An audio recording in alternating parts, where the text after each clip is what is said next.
Our lakes are changing because of pressures like increasing nutrients and climate change, yet we don't fully understand how lakes will respond to these changes, which makes managing them really challenging. One way we can predict how lakes will respond is to look at the food web, which is all the organisms within the lake that rely on each other to survive.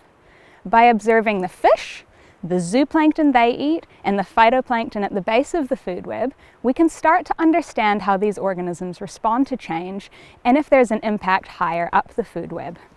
Thanks to scientific advancements in the 1980s, researchers discovered a new phytoplankton at the very bottom of the food web, known as picocyanobacteria.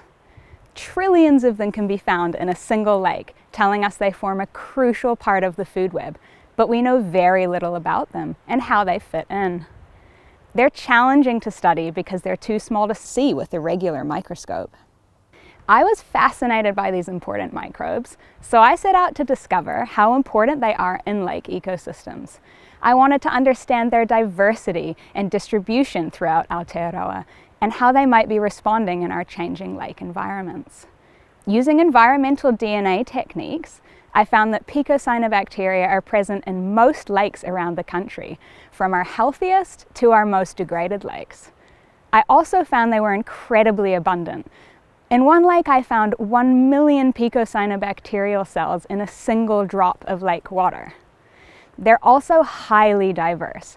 Researchers used to think of picocyanobacteria as one group, but there are many different strains, and I saw them all responding differently to changes in nutrients and temperature.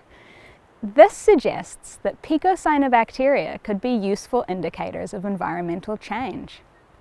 With further research, we hope they could be used as indicator species or strains to help us identify when a lake ecosystem is beginning to deteriorate and to help guide our restoration efforts. Despite the significant challenges facing our lakes, we're hopeful that innovative tools like eDNA will improve our understanding of these issues.